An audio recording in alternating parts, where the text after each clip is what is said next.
Russia may finally be approaching the most important objective it has failed to achieve in nearly 4 years of war. Russian troops have reportedly infiltrated Kostyantynivka, one of the key cities in Ukraine's eastern fortress belt. Ukrainian soldiers describe parts of the city as a gray zone where neither side maintains full control.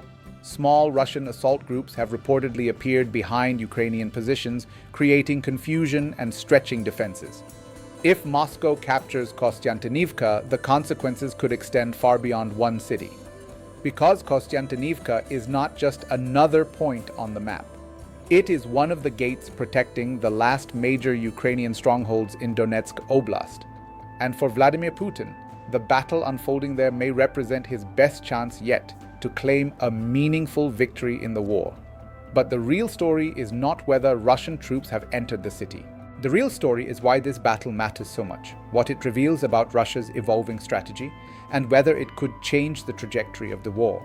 If you want to watch more such daily updates on global politics and international affairs, make sure to like this video, share it with others, and subscribe to the International Desk.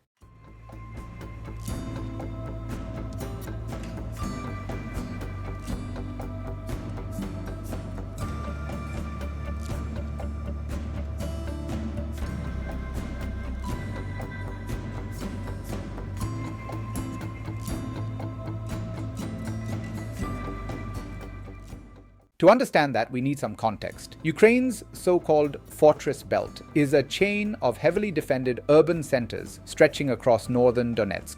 The most important cities are Slovyansk, Kramatorsk, Druzhkivka, and Kostyantynivka. Since the full-scale invasion began in 2022, these cities have formed the backbone of Ukraine's eastern defenses. Russia captured major cities such as Bakhmut and Avdiivka at enormous cost, but it never managed to break through the fortress belt itself. That failure matters because Moscow officially claims all of Donetsk Oblast as Russian territory, yet large portions remain under Ukrainian control.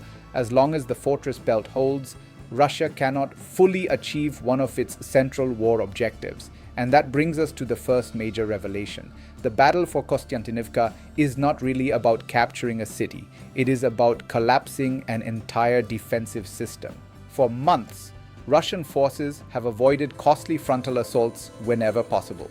Instead, they have increasingly relied on infiltration tactics, drone reconnaissance, and attacks against supply routes. We saw this approach around Pokrovsk. Now, similar patterns appear around Kostyantynivka.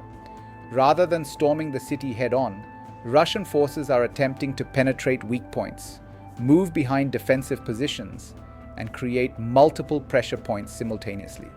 This strategy seeks to force Ukrainian units into a difficult choice. They can remain in place and risk encirclement, or they can withdraw and surrender ground without a decisive battle.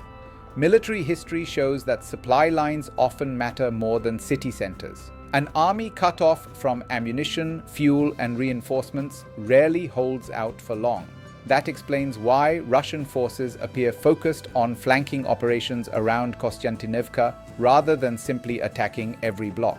But even if Russia succeeds there, a much bigger question remains. Can Moscow actually sustain this momentum?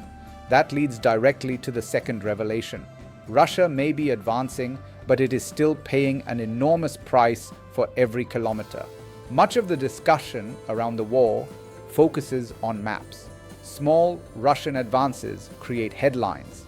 Captured villages generate dramatic announcements. The Institute for the Study of War estimates that at current rates of advance, Russia could still need years to conquer the remainder of Donetsk Oblast. That statistic reveals an important reality. Russia has improved its battlefield performance compared with earlier stages of the war, but it still struggles to achieve rapid breakthroughs. Even if Kostyantynivka falls, Russian forces would still face Druzhkivka, Kramatorsk, and Slovyansk. Each urban battle would likely consume huge quantities of manpower, ammunition, and equipment. Meanwhile, Ukraine continues adapting its strategy. Long-range drone strikes increasingly target infrastructure deep inside Russia. Recent attacks reportedly reached major facilities near Moscow. Ukrainian commanders also claim their forces are recovering more territory in some sectors than they are losing. That does not mean Ukraine is winning the war, but it does mean Russia's path to victory remains far more complicated than many headlines suggest. And that complexity leads us to the most important revelation of all. The battle for Kostyantynivka may matter as much politically as it does militarily. By 2026, many of Russia's original war aims have either failed or become unrealistic. If Putin can claim control over the entire region, he can present the outcome as a strategic success to domestic audiences, regardless of the broader realities of the war. This helps explain the intensity of Russia's efforts. Military campaigns are not only about territory, they are also about narratives. For Moscow, capturing the fortress belt would create a powerful political story. It would allow the Kremlin to argue that sacrifices made over years of fighting ultimately delivered results. For Ukraine, preventing that outcome has become equally important. Kyiv understands that losing Donetsk's remaining major cities would strengthen Russia's negotiating position and weaken Ukraine's leverage in any future talks. That is why both sides view this battle as far more than a local engagement. It is becoming a contest over how the war itself will be remembered. So, what are the broader implications? For Ukraine, the immediate challenge is clear. Holding the fortress belt remains essential to preserving its defensive position in eastern Ukraine. If Kostyantynivka falls, pressure on Kramatorsk and Slovyansk will increase significantly. For Russia, success would provide momentum, but not necessarily victory. Even a major breakthrough would leave substantial military challenges ahead. For Europe, the battle serves as another reminder that this war remains far from frozen. Front lines may move slowly, but the conflict continues to reshape European security and defense planning.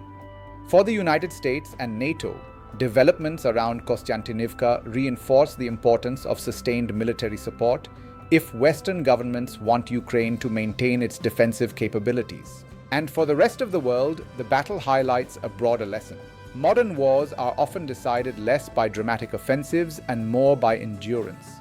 The side that sustains manpower, logistics, industrial production, and political will usually gains the advantage over time. That reality has defined this conflict from the beginning, which brings us back to Kostyantynivka.